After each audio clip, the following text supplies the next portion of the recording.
Halo Bapak Ibu sekalian, kembali bersama saya Pak Sul di channel Guru Kreatif 4.0.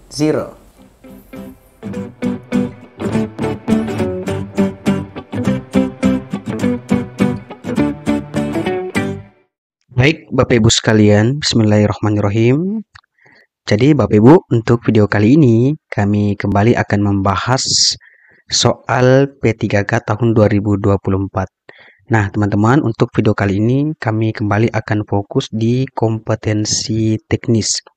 Nanti kami akan berikan tips bagaimana cara menemukan kata kunci pada soal. Nah, Bapak Ibu, video kali ini merupakan video part 6. Part sebelumnya 1, 2, 3, 4, 5 dapat teman-teman nonton di video sebelum ini. Dan teman-teman, ini adalah soal HOTS ya teman-teman. Jadi ini membutuhkan analisis untuk menjawabnya. Oke, baik teman-teman, sebelum kita lanjut ke soalnya, jadi saya ingin mengingatkan kembali bahwa insya Allah teman-teman, tahun ini kami masih membuka bimbel atau kelas premium P3K tahun 2024 oleh Guru Kreatif, dan nanti teman-teman juga akan ada simulasi tes berbasis CAT.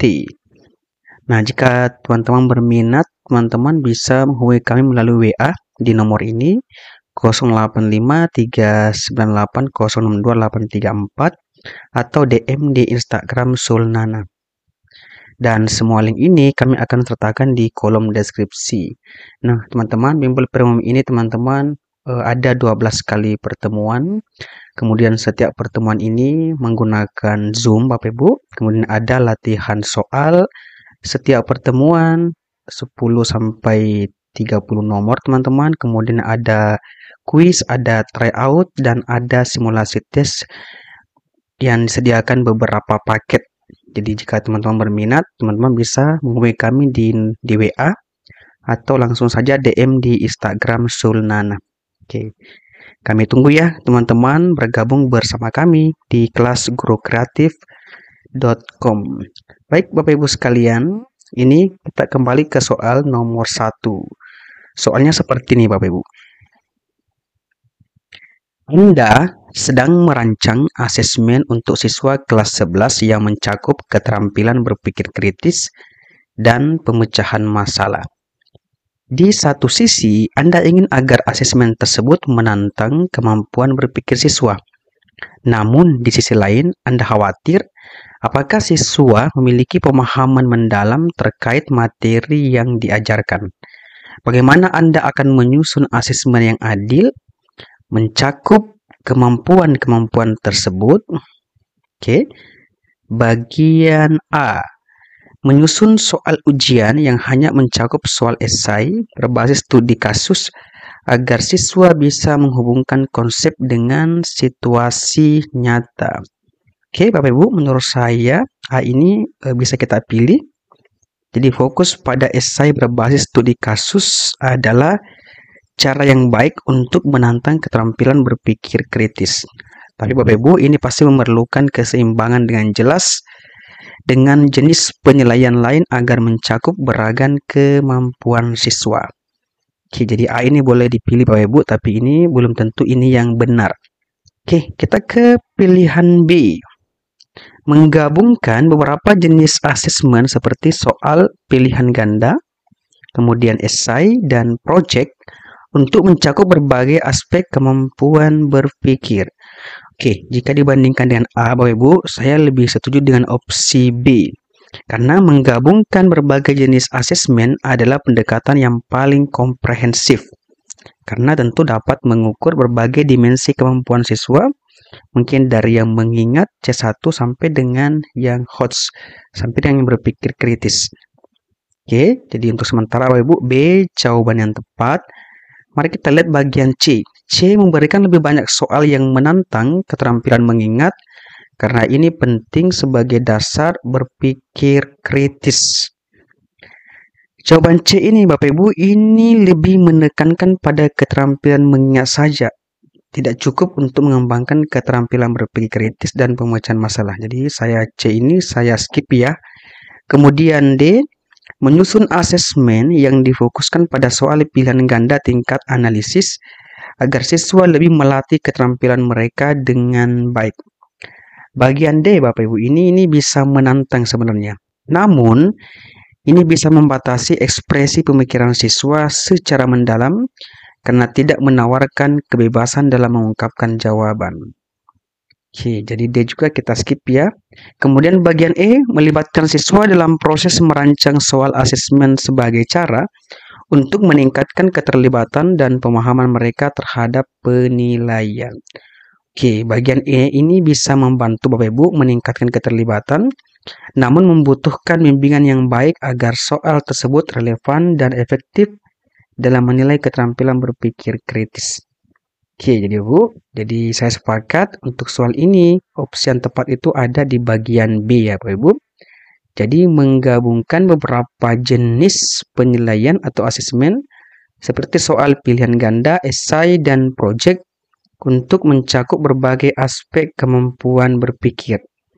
Di Bapak Ibu ini yang paling tepat, ini yang paling komprehensif karena dapat mengukur berbagai dimensi kemampuan siswa, mungkin dari yang paling rendah sampai dengan kemampuan yang paling susah atau yang sulit.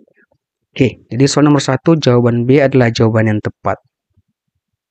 Oke, Bapak Ibu, next kita ke soal nomor 2. Soalnya seperti ini Bapak Ibu.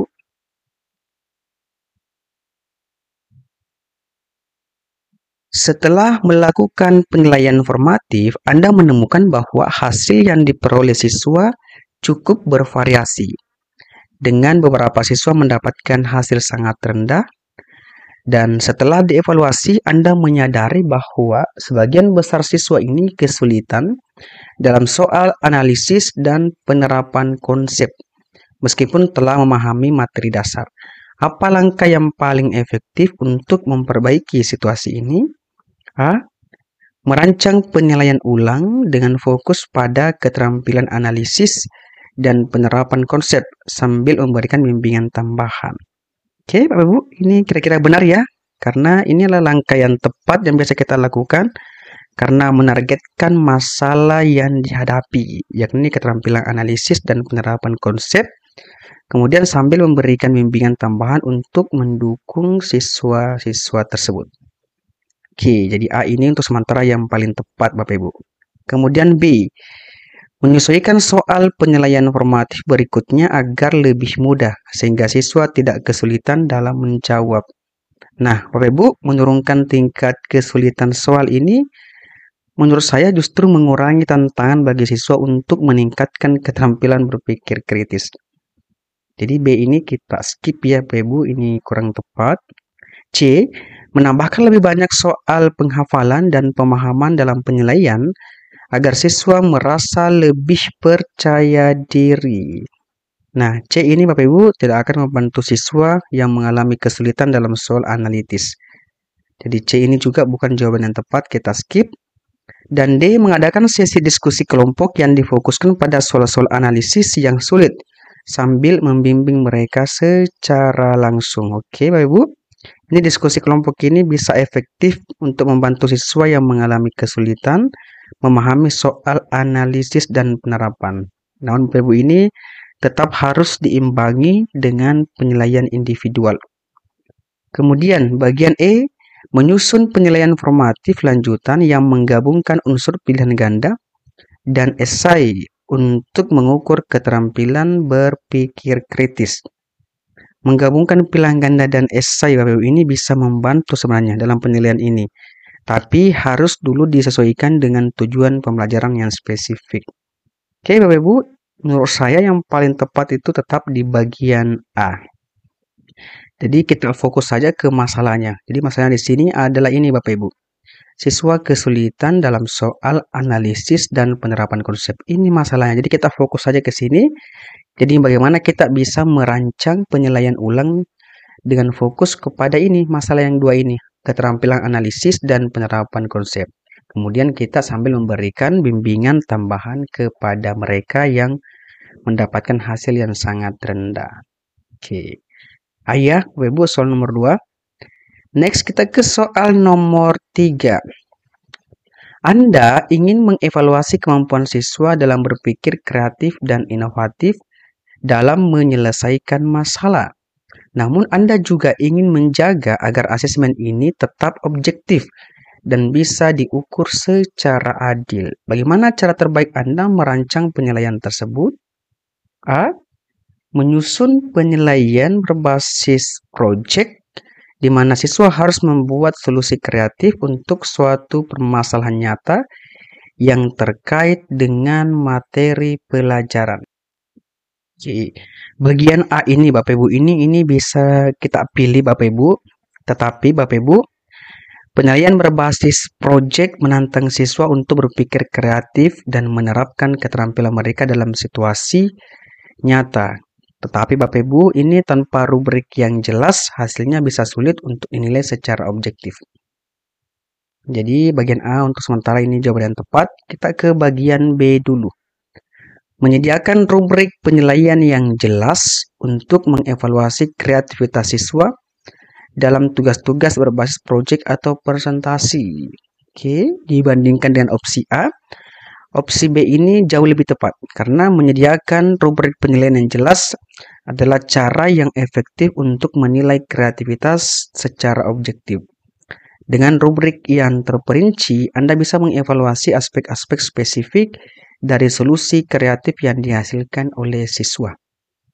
Oke, B yang sementara Bapak Ibu. C. Memberikan soal pilihan ganda yang menguji teori dan konsep untuk memastikan pemahaman siswa terhadap dasar-dasar masalah.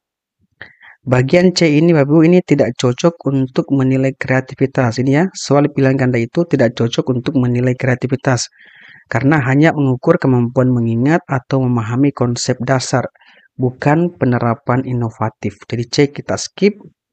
D. Mengkombinasikan penilaian kelompok dan individu agar siswa dapat berkolaborasi dalam menyelesaikan masalah dan dinilai berdasarkan peran masing-masing. Nah, bagian D ini bisa membantu Ibu, ini juga bisa benar. Namun, penilaian kolaboratif ini tidak selalu mencerminkan kemampuan kreatif individu secara adil. Kemudian bagian E, melakukan penilaian tertulis yang lebih menekankan pada detail dan langkah-langkah sistematis untuk menyelesaikan masalah yang telah diajarkan. Bagian E ini Bapak Ibu ini dia fokus pada langkah-langkah sistematis. Dia tidak mendorong kreativitas dan inovasi, melainkan menilai kemampuan mengikuti prosedur yang telah ditentukan. Karena ada langkah-langkah Bapak Ibu. Jadi yang tepat itu tetap bagian E.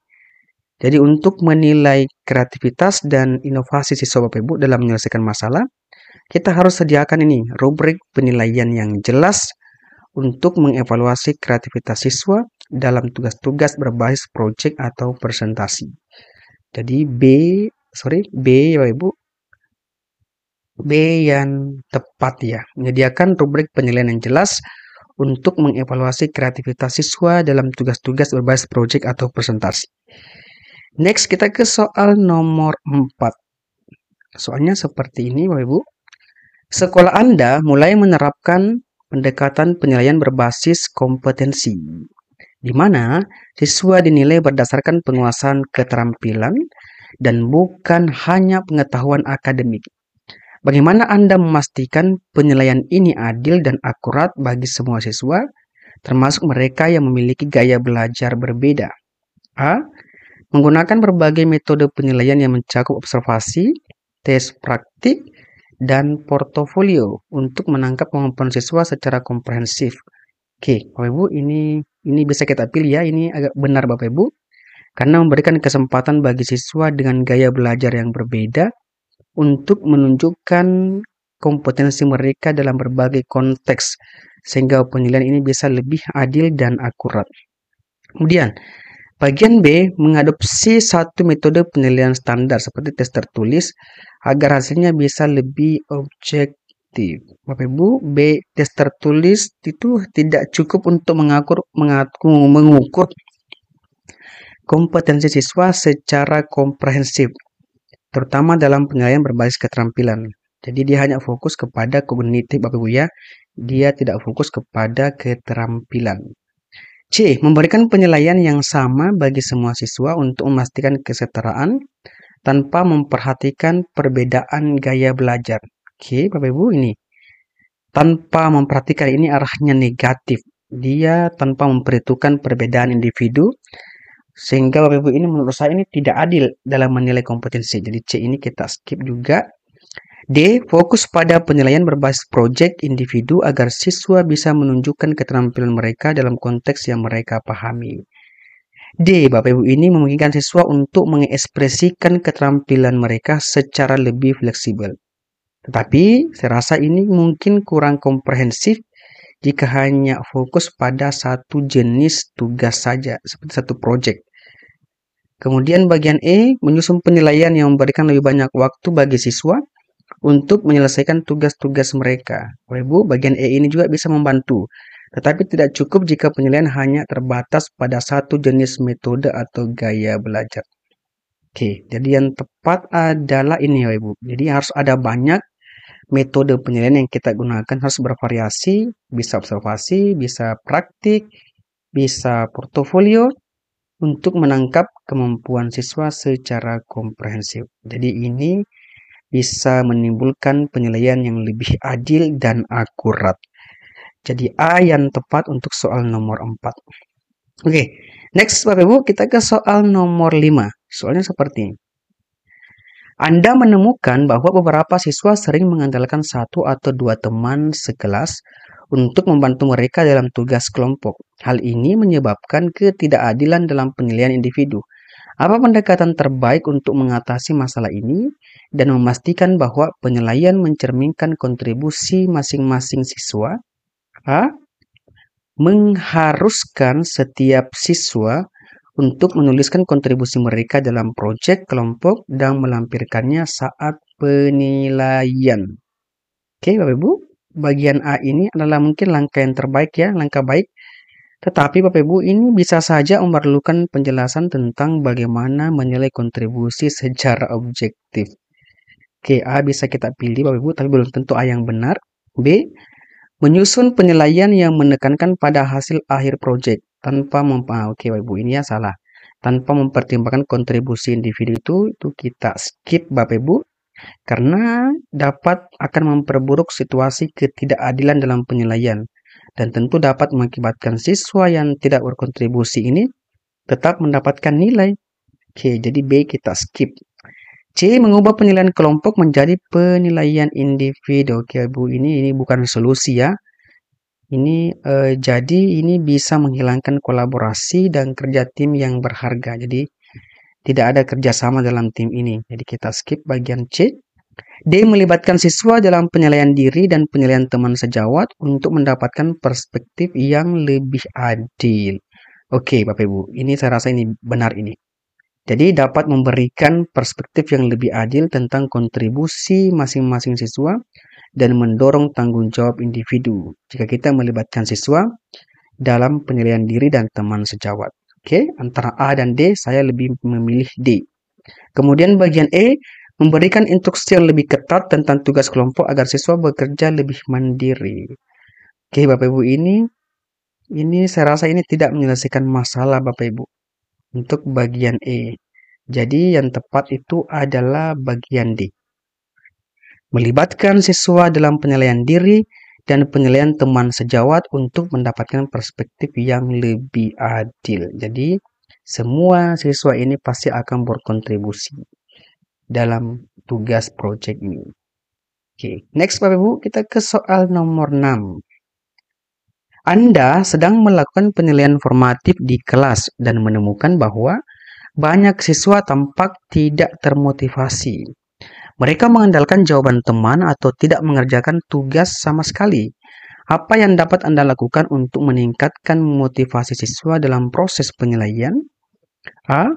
Menyediakan hadiah bagi siswa yang berhasil menyelesaikan tugas dengan baik untuk mendorong mereka lebih giat, Bapak Ibu. Oke, Bapak Ibu, ini saya rasa ini bisa memberikan motivasi Bapak Ibu. Namun sifatnya masih hanya sementara. Ini tidak membangun kesadaran dan tanggung jawab intrinsik siswa terhadap proses pembelajaran. Ini bisa menyelesaikan masalah tapi hanya bersifat sementara Bapak Ibu. Jadi A ini untuk sementara kita skip ya. B. Melakukan refleksi kelas mengenai proses penilaian dan meminta masukan siswa tentang cara-cara untuk meningkatkan penilaian. Oke, serasa ini juga cara yang baik Bapak Ibu untuk meningkatkan motivasi dan keterlibatan mereka dalam proses penilaian. C. Menggunakan metode penilaian yang lebih ketat dan memberikan konsekuensi bagi siswa yang tidak berpartisipasi. Nah, Bapak Ibu, ini C ini bisa membuat siswa ini semakin tertekan Bapak Ibu. Jika ada penilaian yang lebih ketat, sehingga mereka ini tidak termotivasi Bapak Ibu, dia hanya tertekan. C. Kita skip. D. Menerapkan penilaian berbasis proyek yang lebih relevan dengan kehidupan siswa agar mereka lebih merasa terlibat. D ini Bapak Ibu ini relevan dengan kehidupan siswa, dapat meningkatkan keterlibatan dan motivasi mereka. Nah, Bapak Ibu ini, jika kita memilih D ini, tetap sebagai seorang guru ini kita tetap harus memberikan dukungan yang tepat kepada siswa. Jadi antara B dan D Bapak Ibu ini, saya lebih condong masih ke B. Sekarang kita ke E. E memfokuskan penilaian pada aspek-aspek yang mudah. Oke Bapak Ibu, itu kita skip ya. Karena itu tidak akan meningkatkan motivasi siswa untuk belajar dan berkembang dalam kompetensi mereka. Oke, jadi yang tepat itu ada di bagian B. Melakukan refleksi kelas mengenai proses penilaian. Jadi pasti ada problem nih Bapak Ibu. Kenapa kita menemukan banyak siswa tidak termotivasi ketika kita memberikan penilaian formatif? Jadi kita cari tahu dulu dengan melakukan refleksi mengenai proses penilaian itu, dan kita juga bisa open meminta masukan siswa tentang cara-cara untuk meningkatkan penilaian. Saya rasa ini bisa membuat siswa ini lebih semangat, lebih termotivasi untuk belajar lagi. Oke, next Bapak Ibu, kita ke soal nomor 7. Soalnya seperti ini. Anda seorang guru yang menyaksikan bahwa siswa, Andi, sering menjadi target perundungan oleh sekelompok teman sekelasnya. Mereka mengejeknya secara terus-menerus dan bahkan memposting komentar negatif tentangnya di media sosial. Andi terlihat sangat tertekan dan mulai menolak untuk datang ke sekolah. Anda ingin membantu Andi dan mencegah bully lebih lanjut. Apa langkah terbaik yang harus Anda ambil? A. Menghadapi kelompok siswa yang membuli Andi secara langsung di depan kelas untuk mempermalukan mereka. Bapak Ibu, ini ada kata mempermalukan. Itu Bapak Ibu, itu jangan dipilih ya, itu arahnya negatif. Ini dapat menambah konflik lagi Bapak Ibu dan tidak mengatasi dari akar permasalahan tentang bully. Jadi A kita skip. B. Menyelenggarakan pertemuan dengan semua siswa di kelas untuk membahas dampak bully secara terbuka dan mendiskusikan cara menciptakan lingkungan yang lebih positif. Nah, ini saya rasa ini opsi yang tepat karena Bapak Ibu ini dapat memfasilitasi perubahan sikap dan perilaku siswa di kelas Bapak Ibu. Jadi B ini jawaban yang tepat untuk sementara. Bagian C memberitahu Andi untuk mengabaikan komentar. Bapak Ibu, ini ada kata mengabaikan, ini sering sekali sampaikan ya, jika ada kata mengabaikan, membiarkan, menunda, menghapus, itu semua arahnya negatif. Jadi itu kita skip, terus lagi dibaca. Bagian D, mengajak Andi untuk berbicara secara pribadi dan menawarkan dukungan emosional tetapi tidak mengambil tindakan lebih lanjut. Oke, Bapak Ibu, ini benar sampai di sini. Ini yang membuat dia bukan dia jawaban tepat, tidak mengambil tindakan lebih lanjut. Jadi ini kita skip ya. Dan E mencatat semua kejadian bully dan melaporkannya ke pihak sekolah tanpa memberitahu Andi. Nah, ini ada kata tanpa memberitahu Andi Bapak Ibu. Ini juga arahnya negatif Bapak Ibu. Oke, jadi kita ingin melapor seharusnya kita melibatkan Andi. Jadi D dan E juga kurang tepat. Maka yang tepat adalah bagian B. Ini ya Ibu, jadi jelas sekali B jawaban yang tepat untuk soal ini. Karena ini dapat memfasilitasi perubahan sikap dan perilaku siswa di kelas. Oke, soal nomor 8. Anda sebagai guru di sekolah mendengar bahwa seorang siswa Dika sedang mengalami perundungan di media sosial. Dia tidak tahu cara melaporkan hal ini dan merasa sangat kesepian. Anda memiliki kesempatan untuk memberikan bimbingan. Apa yang sebaiknya Anda lakukan? Oke, bagian A. Mengajaknya berbicara tentang situasi tersebut dan membantunya untuk menyusun rencana dan melaporkannya perundungan tersebut. Oke, Bapak, ini saya rasa benar ya. Jadi ini bentuk tindakan kita dan mendapatkan dukungan yang dibutuhkan oleh Dika, Bapak Ibu. Jadi untuk sementara A yang tepat, Bapak Ibu. Jadi kita mengajaknya berbicara, kemudian kita bantu untuk menyusun rencana untuk melaporkan perundungan tersebut. Oke. Bagian B, memberitahu Dika bahwa dia harus lebih kuat dan mengabaikan. Oke, ada kata mengabaikan, kita skip.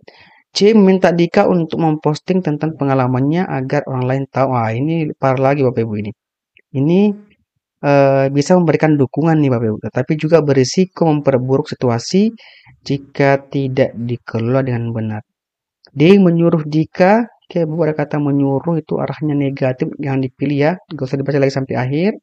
Bagian E, mengundang teman-teman Dika untuk membahas masalah ini dan mendorong mereka untuk mendukungnya. Oke. Bapak Ibu ini bisa juga benar. Jadi dapat membangun jaringan dukungan dan membantu menciptakan lingkungan yang lebih aman bagi Dika. Tapi jika kita bandingkan dengan A Bapak Ibu ini, karena fokusnya adalah Ibu bagaimana caranya ini Bapak Ibu. Supaya ini bisa nih. Dia tidak tahu cara melaporkan. Ini fokusnya di sini. Jadi makanya A ini jauh lebih tepat. Kita menyusun rencana untuk melaporkan perundungan tersebut. Ayah, soal nomor 9. Sebagai seorang guru, Anda menyadari adanya peningkatan kasus perundungan di antara siswa di sekolah. Anda ingin mengembangkan program yang efektif untuk mengatasi masalah ini. Apa yang seharusnya Anda lakukan? Bagian A, mengadakan pertemuan darurat dengan semua orang tua untuk membahas perundungan tanpa melibatkan siswa. Ibu, ada kata tanpa ini itu negatif arahnya Bapak Ibu. Jadi bagian A ini kita skip ya Bapak Ibu. Karena jika kita tidak melibatkan siswa ini tidak akan memberikan pemahaman yang jelas tentang situasi di lapangan. Jadi A kita skip. B, mengumpulkan data tentang insiden bully dari siswa dan staf untuk memahami masalah dengan lebih baik. Oke, B ini bisa kita pilih Bapak Ibu. Oke, kita ke C dulu. C, menggunakan pendekatan hukum dan memberi sanksi berat kepada pelaku bully yang terdeteksi.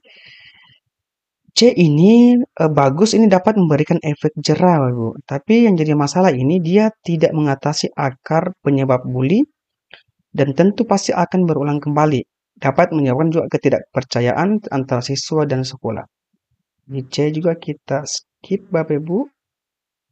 D, mengimplementasikan program pendidikan tentang bully yang melibatkan siswa, guru, dan orang tua untuk meningkatkan kesadaran. Ini jauh lebih bagus daripada tadi bagian B. Ini melibatkan semua stakeholder yang ada di sekolah. Jadi D yang jauh lebih tepat daripada opsi yang lain.